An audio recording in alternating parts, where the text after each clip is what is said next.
गायब झालेला पाऊस पुन्हा एकदा परतलाय। पुढील 4 ते 5 दिवस राज्यात मुसळधार ते अतिमुसळधार पावसाचा अंदाज व्यक्त करण्यात आलाय।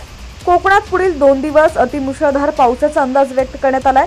पुढील 48 तास कोकणासाठी रेड अलर्ट जारी करण्यात आलाय। रायगडसह रत्नागिरी आणि सिंधुदुर्ग या जिल्ह्यांमध्ये रेड अलर्ट जारी करण्यात आलेला असून प्रशासन पूर्णपणे अलर्ट मोडवरती आहे। कोकणात काही ठिकाणी मुसळधार ते अतिमुसळधार आणि विजांच्या कडकडाटासह पाऊस व वादळी वारे वाहण्याची शक्यता हवामान विभागाने वर्तवली आहे। समुद्र किनाऱ्यालगतच्या गावांना सतर्क राहण्याचा इशारा देण्यात आलाय। मराठवाडा, मध्य महाराष्ट्रातही आजपासून पुढचे 3 दिवस ऑरेंज आणि येलो अलर्ट देण्यात आलाय। वीकेंडला वातावरण बदलणार असून मान्सूनचे वारे पुन्हा वेगाने सक्रिय होणार आहे। यंदाच्या वर्षी जवळपास 35 वर्षाच्या नंतर राज्यात मे महिन्यात राज्यातील काही भागात मान्सून दाखल झाला। मे महिन्याच्या शेवटच्या काही दिवसात राज्यातील काही भागात मुसळधार पाऊस पडल्याचं पाहायला मिळालं।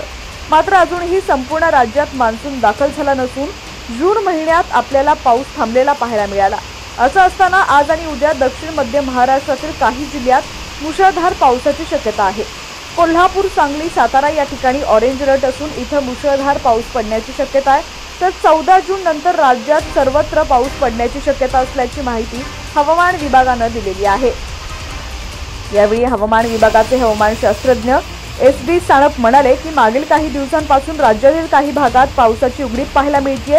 येणाऱ्या 4 ते 5 दिवसांचा अंदाज पाहिला तर आज आणि उद्या दक्षिण महाराष्ट्रातील काही जिल्ह्यात मुसळधार पाऊस पडण्याची शक्यता आहे। तसंच दक्षिण कोकणात देखील मुसळधार पावसाची शक्यता आहे।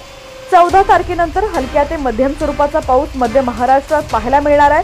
14 तारखेनंतर सर्वत्र हलक्या ते मध्यम स्वरूपाचा पाऊस आणि घाटमाथ्यावर मुसळधार पाऊस पडण्याची शक्यता आहे।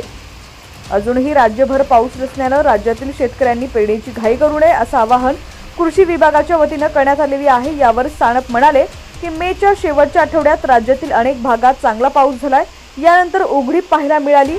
शेतकऱ्यांना आवाहन आहे की कृषी विभागाकडून ज्या काही सूचना करण्यात आलेल्या आहेत त्याचं पालन शेतकऱ्यांनी करावं। जिथं 90 मिलीमीटर पेक्षा जास्त पाऊस झालाय तिथं पेरणी करावी। तसंच जिथं पाऊस झाला नाहीये तिथं पेरणी करण्याची घाई करू नका असं देखील हवामान विभागाच्या वतीने सांगण्यात आलंय।